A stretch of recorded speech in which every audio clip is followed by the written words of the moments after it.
Estou num deslocamento aqui com o Fiat Linea. Esse aqui é um Linea 2011, modelo 11. Se não me engano, se eu bem me lembro, esse é o primeiro ano modelo que sai com o motor 1.8 e-torque, né? E eu estava pensando aqui umas coisas do carro e decidi gravar esse vídeo aqui fazendo umas considerações sobre o tempo aí que o carro tá na garagem, o tempo que a gente tá com ele. Na verdade, esse carro ele é dos meus pais, né? Então, até coloquei no título que são 15 anos, né, de uso, mas na verdade são 13 anos e pouco. Meus pais compraram esse carro em novembro de 2012. Esse vídeo agora é de fevereiro de 2026. Então já faz 13 anos e pouco aí, já com o carro. E bom, nós pegamos o carro com 27 mil quilômetros, se eu bem me lembro. Não lembro se era 22 ou 27, acredito que era 27 mil quilômetros. Hoje o carro está com 225 mil quilômetros, né? E bom, queria passar a impressão aí de como que foram esses 200 mil quilômetros com esse carro. Esse carro por muito tempo foi o único carro de casa. Então, quando eu estava começando a dirigir, eu dirigia esse carro aqui também. Então, dirigi muito esse carro. Esse carro teve uma época que ele rodava bastante, que meus pais usavam o carro, eu usava o carro também. Então, o carro rodava consideravelmente, né? E eu queria pontuar algumas coisas que a gente teve com o carro, coisas positivas, coisas negativas, né? Alguns problemas crônicos dele, uma impressão realmente de dono, né? Que eu acho que são poucas pessoas que ficaram com esse carro assim por tanto tempo, né? E tanto que hoje nós estamos com alguns outros carros, mas mesmo assim, por algumas vezes a gente cogitou a venda desse Linea, mas hoje a gente desistiu de vendê-lo porque é um carro que chegou ali digamos, no menor valor possível dele, né? Eu acredito que ele não vai chegar num valor menor do que ele chegou hoje. Eu acho até que inclusive o carro deu uma pequena subida de preço porque ele começou a cair muito. E aí o pessoal começou a ver que era um ótimo carro, né? Um carro muito robusto, muito bem construído, por um preço de um Corsa Classic, né? Tanto que a FIP de um Corsa Classic equivalente a um Linea, né, não é muito diferente, né? Eu acho que são os mais novos, né? O Classic ali 2015, 16, ele deve estar uns 30 e poucos. Eu acredito que o Linea 2016 deve estar perto dos 40 ainda, né? Mas enfim, é um carro que na prática estava com preço de Gol, preço de Corsa, e um carro de uma linha superior, um carro bem mais robusto, um carro com um motor mais tecnológico, né? Um motor mais avançado, toda uma tecnologia melhor, né? E principalmente os com câmbio manual, né? Que caíram aí no gosto do pessoal, né? O pessoal viu que é um carro gostoso de dirigir, um carro que tem um motor econômico para o porte dele. Nós já fizemos viagem com mais de 1.000 quilômetros com o carro fazendo 15 km com litro, com o ar-condicionado ligado o tempo todo. Então, um carro bem bacana. E o nosso, ele é um LX, que é a versão mais básica, mas ele tem câmbio dual logic. Então, mesmo na versão LX, você poderia ter o câmbio dual logic, né? Ele é com os bancos de tecido, né? São os bancos mais simples que tem, que é esse modelo aqui. Ele é um tecido mais simples, né? Ele é um tecido bem inferior até aquela versão que tem veludo, né? Por exemplo, no HLX, que tinha até, acho que até 2011 ainda tem, 11 ou até 12 tem o HLX ainda, né? Mesmo com motor e torque. Eu nunca tive experiência com o motor 1.9, tá? Eu sei que é um motor bom, né? Um motor que vem derivado lá do motor do Maré, lá do motor Sevel da década de 90, né? E eu sei que é um motor muito bom, mas por alguns motivos, como esse que tem um motor com sincronismo por corrente, né? Diferente da correia dentada que tem no motor 1.9, algumas outras questões, o pessoal acaba por preferir o motor e-torque, né? Não sei quanto a desempenho, como que é, né? Mas o motor e-torque ele é bem satisfatório no desempenho dele, né? Mas é um motor também que ele gosta bastante de girar, né? Um motor que tem uma característica de giro, um motor que não tem torque em baixa, ali até 3.000 e poucos giros assim, ele não tem força, e o torque máximo dele vem inclusive só a 4.500 giros, então um motor que gira bastante. Então eu acho que é um motor que acaba combinando com o câmbio Dual Logic, porque você na estrada mesmo você acaba tendo uma certa agilidade, que desde que você conheça bem, domine bem o carro, na sensibilidade do pedal você consegue dosar para qual marcha que você quer deixar o câmbio, sabe? E bom, falando propriamente do Dual Logic, o que a gente teve até hoje, né? A gente teve alguns probleminhas com queda de marcha, né? Eu acredito por queda de pressão ali do sistema, né? Que é um sistema hidráulico. Eu acredito que deu uma fuguinha de pressão ali, algum vazamento. E por vezes esse carro ele voltava pro neutro, né? Mas ele ainda faz isso de vez em quando. Não é regular, mas às vezes você tá andando com ele, principalmente na cidade ali, ele vai fazer alguma troca de marcha e ele acaba caindo pro neutro. Eu acredito que seja alguma questão de fuga de pressão do sistema mesmo, do robô do Alogic, tá? Nós trocamos a embreagem dele com 184 mil quilômetros, a embreagem original de fábrica do carro. Mas ela já apresentava sinais de desgaste antes disso.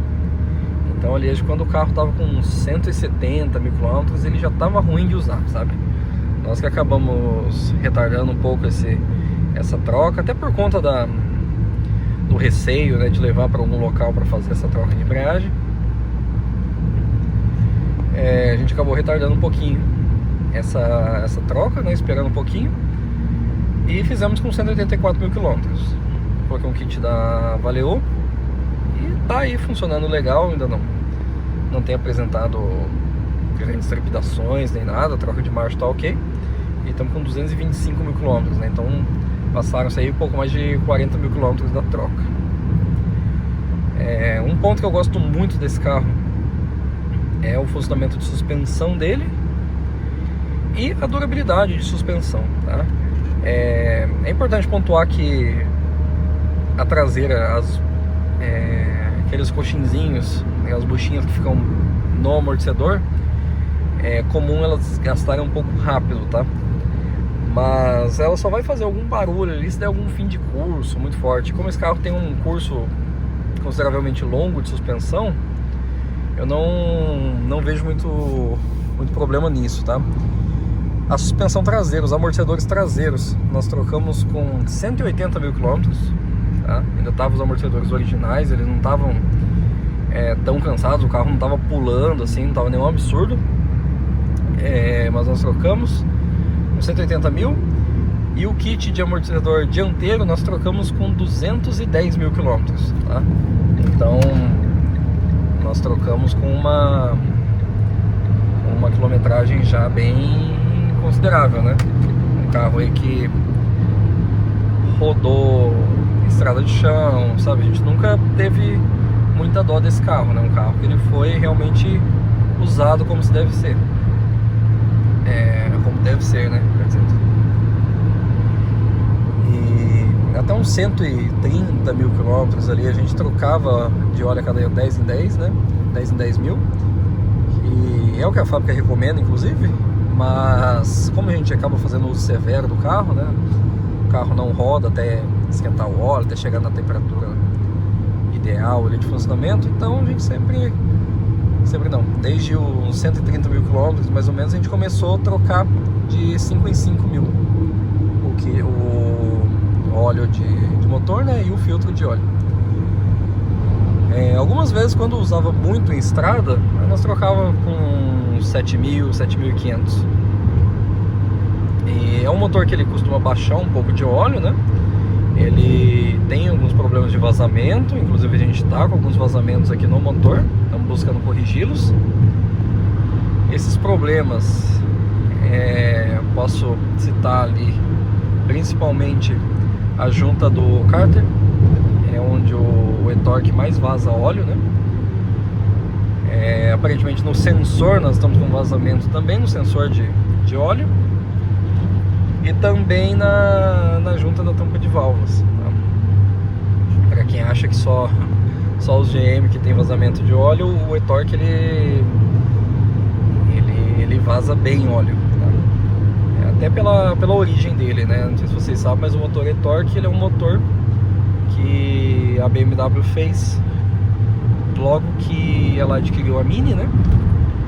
Então a BMW desenvolveu esse motor e-torque, que ele era originalmente 1.6, feito pro Mini Cooper One, que era aquela versão aspirada, né? Eu não lembro a cavalaria, não lembro se é 101 cavalos que ele tinha, que era a versão de entrada do Mini Cooper.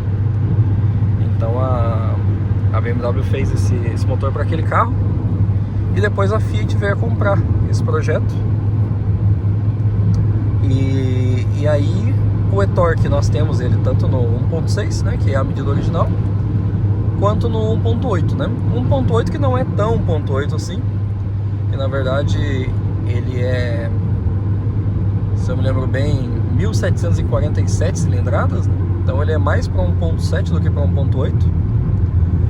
E para eles chegarem nessa cilindrada, eles aumentaram o diâmetro de cilindro, né, do 1.6 até chegar nessa medida. Então, inclusive o 1.8 e-torque não é tão recomendado para você turbinar o motor, mexer no motor, por conta dessa parede mais fina de cilindro, né?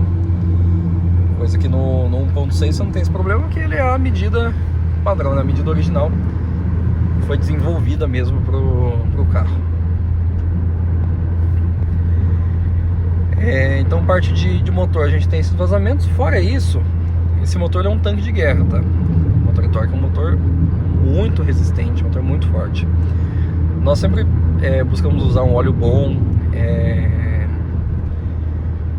com um filtro de óleo bom também.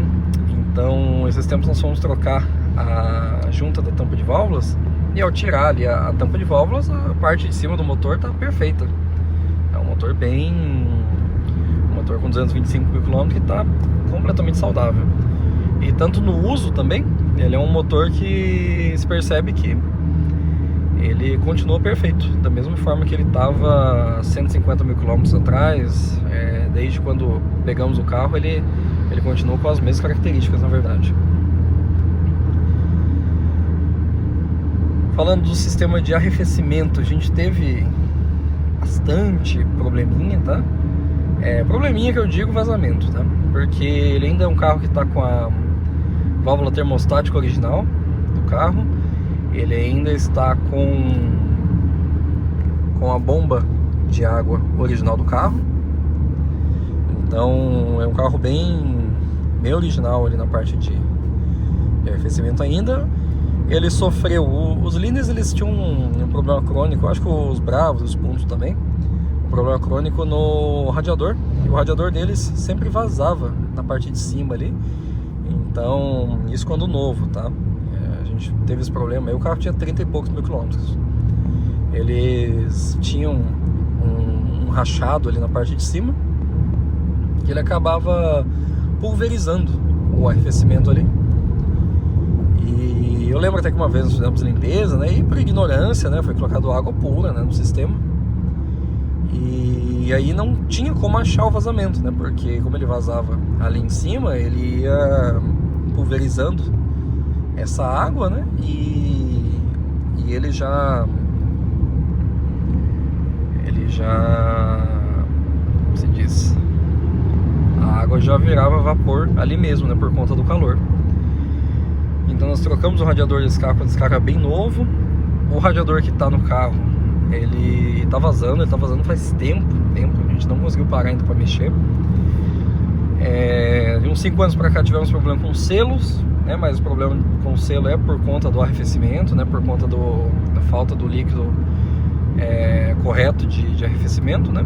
Então o selo ali, o tampão do motor, o selo, os selos traseiros ali, os selos convencionais, tivemos problema com isso. Mas é um problema puramente de erro mesmo de uso, né? De não utilizar o sistema da forma que se deve, né? Bom, é um carro que por muito tempo a gente não conseguiu ter um cuidado muito bom com parte de pintura, parte de lataria. É um carro que ele tá com suas marquinhas hoje, não tá bonito mais. Mas é bacana, que é um carro que ele tem retoque só de para-choque dianteiro. O restante do carro não tem retoques, mas ele está começando a descascar o verniz. Então o capô dele está descascando o verniz, o teto está descascando o verniz, o porta-mala descascando o verniz, a lateral aqui de uma porta, a parte superior ali do arco está descascando o verniz. Então é um carro que a gente vai ter que dar um banho de tinta daqui a uns tempos, depois que a gente mexer na mecânica, deixar essa mecânica bem legal, tá? E falando aqui falando de alguns probleminhas interna, né, de acabamento, esses difusores aqui é muito comum eles racharem, tá? Então o nosso mesmo aqui, ele, se eu consigo mostrar aqui, ó, ele rachou, né, ali. Isso faz muito tempo, tá, que ele tá rachado desse jeito, muito tempo mesmo, assim, tipo uns 10 anos ele tá rachado. Então o carro ainda era bem novo quando aconteceu isso. Aqui perdeu um pouquinho da tinta, o logo Fiat aqui perdeu um pouquinho da tinta, né? Mas faz parte.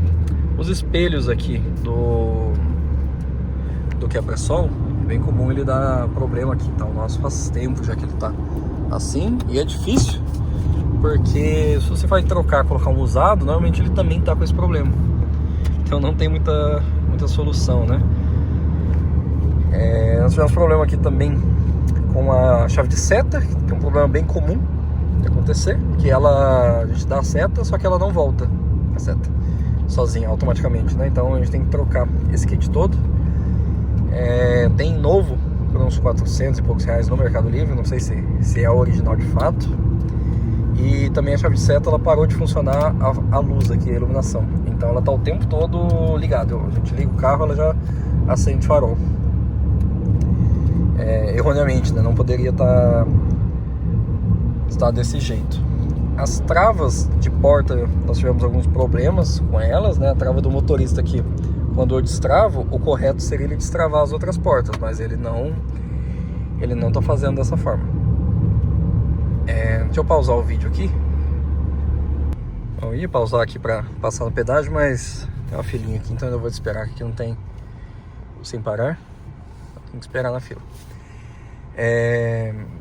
Nós tivemos um problema com a TBI do carro, tá? É comum essas TBI de Fiat, tanto os 1.4 quanto os 1.8. No caso dos pontos, né? Dá bastante problema nessa TBI, que ela quebra os dentezinhos de plástico dela. E trocamos. É uma peça que acha bem barato, nova, e você já consegue resolver o problema. Também as máquinas de vidro traseiro, é comum ela quebrar. Eu não lembro o que ela quebra, acho que é uma roldana que ela tem. Ou é uma roldana ou é o cabo dela que estoura. Eu não me lembro ao certo o que acontece, mas é um pouco comum de acontecer, tá? Ele dá esse problema nas máquinas de vidro traseiras. Bom, eu estava observando aqui que olha só a média que o carro está fazendo, 16.3. A gente veio bem devagarzinho, né? Normalmente veio um pouco mais rápido com o carro. E na característica de uso, eu até comentei num vídeo mais antigo que eu postei aqui, faz alguns anos que eu comentei, que uma coisa que eu não gosto tanto desse carro é a relação de câmbio que ele tem. E a relação de câmbio dele é bem curta, sabe? Então a quinta ela fica esgoelando na estrada. Então ele não é um carro tão prazeroso para você pegar uma estrada com mais reta ali, para você andar um pouco mais rápido, né? Ele não é um carro que eu considero tão bom para isso, por conta da relação do câmbio, tá? Eu acho a relação de câmbio dele bem curta, tá? Então, deixa eu ver se eu consigo aqui retomar ele, para ele ir para uns 100 km por hora. Deixa eu ver aqui. Aqui, 100 por hora, vou tirar um pouco o pele, vai baixar para quarta, vou puxar uma quinta. Então a 100 km por hora ele fica 3.000 giros praticamente, né? Um pouquinho abaixo. Então é um carro que ele gira alto, né? Por exemplo, o Vectra CD com câmbio F18WR, né? Que é a relação longa, ele fica a 2.500 giros a 110 km por hora. E a 3.000 giros ele está a 130 km por hora. Então, um comportamento de câmbio bem mais longo, né? Esse aqui é um câmbio realmente bem mais curto. Então, assim, um carro que para uso em cidade maior, assim, que você tem essas vias rápidas, né? Por exemplo, São Paulo, né? Que tem 90 km por hora. Não que ande o tempo todo a essa velocidade, né? Mas é um carro muito bom para você trafegar. E trafegar também nessas estradas, como eu estava. Estradas de pista simples, mais sinuosas. É um carro que ele tem uma altura considerável do chão, ele não é tão... O celular descarregou aqui, eu acabei nem percebendo que estava acabando a bateria, mas já está na powerbank. Tava falando do câmbio, né, da relação de câmbio dele, que não é tão... Eu não acho tão legal assim pra... Por exemplo, pegar uma Castelo Branco a 120 por hora ali, que de painel você vai andar ali a 130, 140... É um carro que ele vai ficar gritando, sabe? Ele não vai ter um consumo de combustível tão alto nessa situação, tá? Mas ele vai ficar gritando e, assim, eu acho bem incômodo, tá? Eu acho que é bem incômodo para você fazer uma viagem com o câmbio gritando assim. Uma das coisas que acho que é uma das maiores reclamações dessa linha de carros, né? Do Punto, do Bravo, do Linea, é isso daqui, ó. Tá no painel, na parte de cima, né? Que é a lâmpada queimada, né? E acontece mesmo, tá? Esse carro queima muita lâmpada. E o pessoal fala, mas tem que usar só a lâmpada original. Se você usar só a lâmpada original, tudo. Olha, às vezes dá uma longevidade ali, mas assim, não... Sempre que... Esse carro sempre tá com a lâmpada queimada, porque quando ele fica com a lâmpada queimada, ele queima assim. Ele queima os dois pingos da frente e queima as luzes de posição do traseiro, tá? As lâmpadas de meia luz. Quando ele queima uma delas, ele para de queimar. Ele fica meses sem queimar nenhuma lâmpada. Não lembro nem quanto tempo, assim, não sei nem citar quanto tempo que ele fica sem queimar nada. Se você vai lá e troca essa lâmpada que está queimada, não dá um mês ele queima outra. Então eu até tenho que fazer algo que é comprar um joguinho de lâmpadas originais, né? Comprar um joguinho de Hella, por exemplo, originais, e trocar todas de uma vez. Só que é um pouquinho de trabalho que as lanternas deles tem que remover a lanterna para fazer a troca das lâmpadas, né? Então é um pouquinho chato. Aí por isso a gente acaba não fazendo tão regularmente. Mas eu preciso fazer esse teste para ver como que fica, para ver se ele para um pouco de queimar essas lâmpadas. E falando de farol de lâmpada, né? Esse carro tem um farol muito bom, tá? Muito bom mesmo. O farol dele original ali, você tá no meio com a lente limpinha, é um farol que funciona super bem, tá? Não deve a esses faróis mais modernos, né? Que diferente do Vectra, por exemplo, né? O farol do Vectra funciona bem, né? Eu tenho o Vectra 97 meu, que tem um farol de vidro ainda, que é um farol bem novinho, um farol bem original, que ele ilumina muito. O pessoal fala que o farol de Vectra é bem ruim, né? Mas assim, não se compara com o Linea. O Linea ilumina muito mais, é um farol muito superior. Tava lembrando aqui também que os discos de freio desse carro são originais. E E os discos, eu acho que os 4, eles são Brembo. É bem interessante. O difícil é achar para reposição, porque até lembro que um mecânico estava procurando para ver se achava o disco de reposição Brembo, e eu acho que ele não encontrou. Mas é bem bacana, e os discos ainda estão bem legais, ainda aguentam alguns quilômetros, mesmo carro com 225 mil quilômetros. Então tem uma longevidade bacana aí. Acredito também pela marca, né?